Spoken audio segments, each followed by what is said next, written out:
Your honour, एक शख्स जो जिंदगी भर वॉचमैन की नौकरी करता रहा, उसका यह दावा करना कि उसने मेरे मुवक्किल को 5,48,000 रुपए कर्ज दिए न सिर्फ बेबुनियाद है, बल्कि मेरे मुवक्किल के रुतबे को मिट्टी में मिलाने की साजिश है।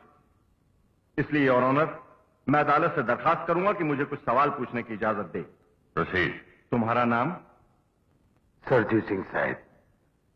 अमर से तुम्हारा क्या रिश्ता है जिसके ऊपर तुमने केस किया हुआ है? कुछ नहीं हुजूर। वो तुम्हारा कुछ नहीं लगता? नहीं। मतलब उससे तुम्हारा कोई वास्ता नहीं?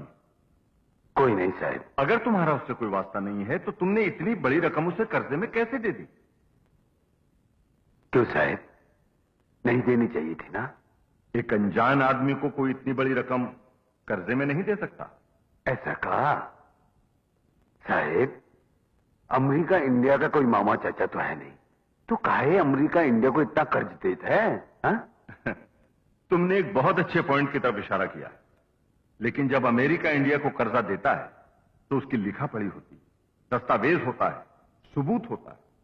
क्या तुम्हारे पास ऐसी कोई लिखा पढ़ी है, दस्तावेज है, सबूत, सील ऑर्डर है?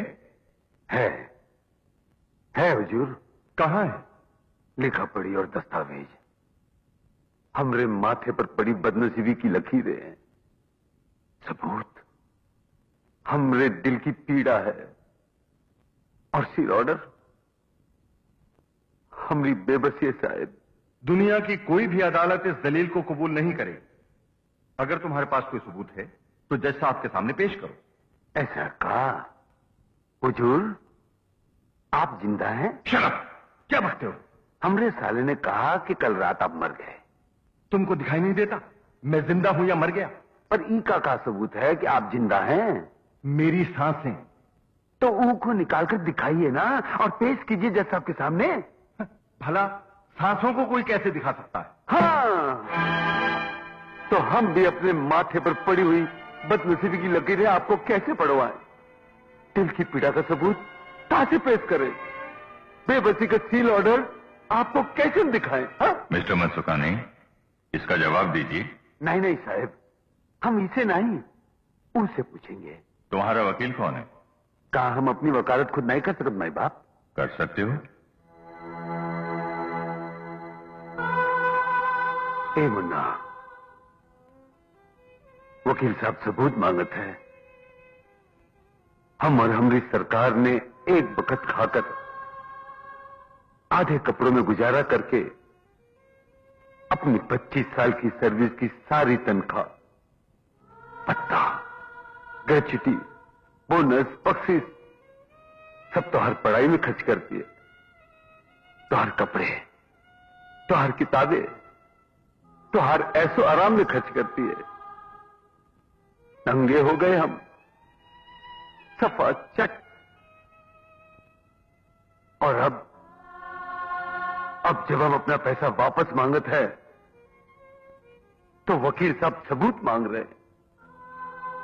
बोल दे मुन्ना, बोल दे कि तू सबूत है।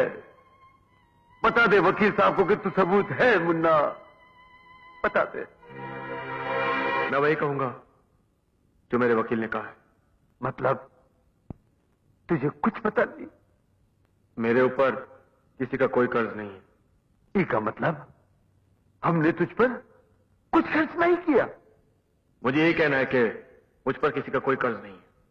हुजूर, ई का कहना है कि इस पर किसी का कोई कर्ज नहीं, हमने ई पर कोई पैसा खर्च नहीं किया। बिल्कुल ठीक बोलता है। अब हमें याद आया कि ई बचपन में जेवे काटता था, नारियल चुरा कर बेचता था, मंदिर की दान पेटी का ताला तोड़कर पैसे निकालता था, सर ये सब झूठे सर। नारियल चुराकर बेचता था, उससे अपने कपड़े सिलवाता था, ये क्या कह रहे हैं आप? दान पेटी का पैसा चुराकर अपनी किताबों के पैसे देता था, अपनी पढ़ाई के पैसे देता था। बोल हाँ कि ना? ये सब झूठ है, सारा झूठ है ये सब। ठीक है, ठीक है। अगर ये झूठ है तो तुमने पढ़ाई कैसे की?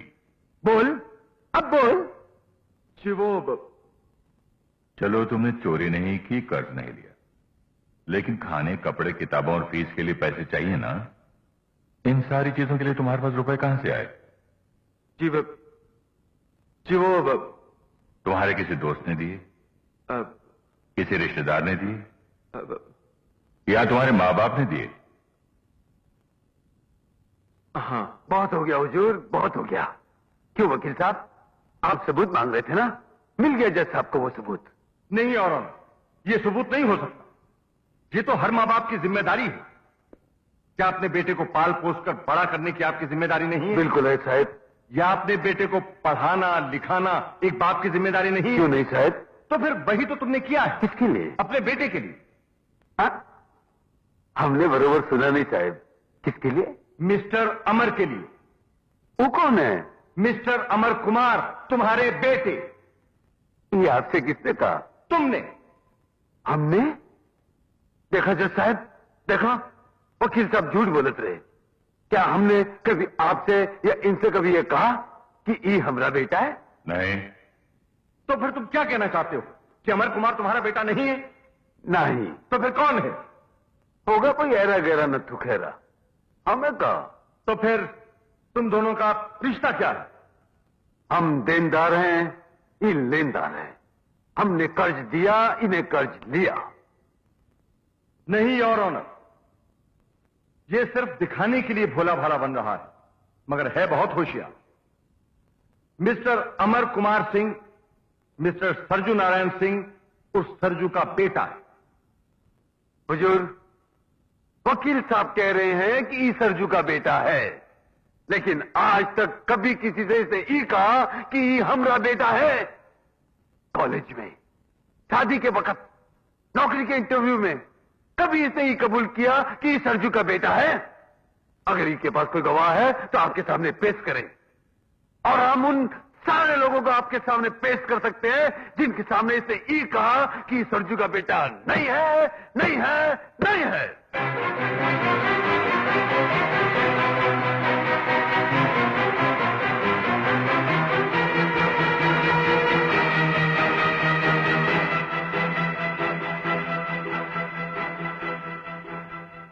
योर ऑनर, तमाम गवाहों के बयानात सुनने के बाद मुझे ऐसा लगता है कि मेरे मुवक्किल मिस्टर अमर कुमार सिंह ने सरजू को कभी बाप नहीं कहा, और सरजू का गुस्सा भी जायज। इसका तो सीधा और सिंपल इलाज यह है कि मेरे मुवक्किल मिस्टर अमर कुमार सिंह अदालत के सामने मिस्टर सरजू को अपना पिता कबूल करें। क्यों सरजू, ठीक है ना? हुजूर, ये हमें पिता कहेगा तो हमें जन्नत मिल जाएगी, हम दुनिया के सबसे बड़े राजा बन जाएंगे। नहीं साहब, नहीं। हम ही का वास्ते अदालत का दरवाजा नहीं खटखटाया, हम अदालत का दरवाजा ई वास्ते खटखटाया कि हमें हमारा पैसा चाहिए, हमें हमारा पैसा चाहिए ताकि हम हमारी सरकार का इलाज कर सके, जो इस वक्त अस्पताल में पड़े पड़े दम तोड़ रही है। साहब, हमें इंसाफ चाहिए, हमें हमारा पैसा चाहिए साहब, पैसा चाहिए। Court is adjourned.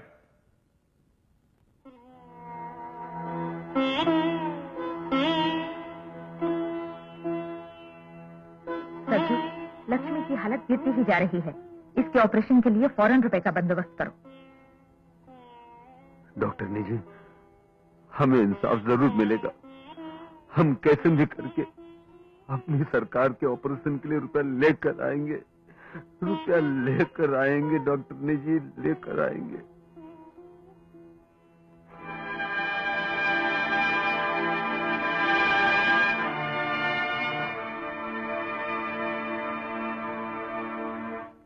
मैंने चोर उचक्के डाकू खूनी सब देखे हैं, लेकिन ऐसा मुकदमा जिंदगी में पहली बार मेरे सामने आया है।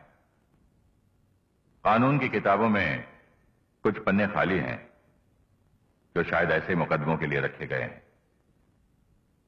मैं ये फैसला कानून के बाहर आकर सुना रहा हूं ताकि आने वाली पीढ़ियों के लिए मुकदमा एक मिसाल बन जाए।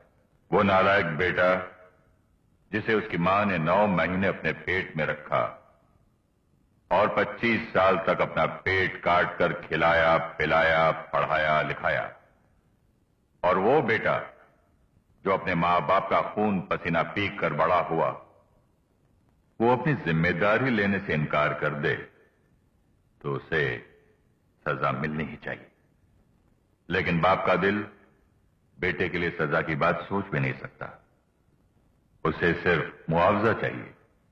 इसलिए मैंने फैसला किया है कि आज से 1 हफ्ते के अंदर मिस्टर अमर कुमार सिंह श्री सरजू नारायण सिंह उर्फ सरजू को 5,48,000 रुपए चुकाएं या अपनी गलती को बोल करके अदालत के सामने माफी मांगते हुए अपनी मां के ऑपरेशन का सारा खर्च उठाएं और जब तक मां बाप जिंदा हैं उनकी देखभाल करें।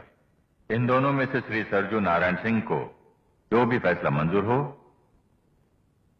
मिस्टर अमर कुमार सिंह उस पर अमल करें। नहीं हुजूर, नहीं, हमें दूसरा नहीं, हमें पहला फैसला मंजूर है। इतना सब होने के बाद अगर ही हमें बाप कबूल करेगा तब भी हम ही का बेटा कबूल नहीं करेंगे। हम ही का, हम जैसे तमाम गरीब माँ बाप ही कभी मंजूर नहीं करेंगे साहब। रिक्शा वाला हो, मजदूर हो, बेरा हो, मोची हो, ये सब गरीब अपना पेट काट काट कर अपने बच्चों को बड़े और महंगे स्कूल में पढ़ाते हैं। काहे हुजूर? इसलिए कहा कि ये बच्चे बड़े होकर इस बात से इनकार कर दे कि गरीब माँ बाप के बच्चे नहीं, वो उनसे नहीं कोनो और से पैदा हुए। सिर्फ इसलिए कहा।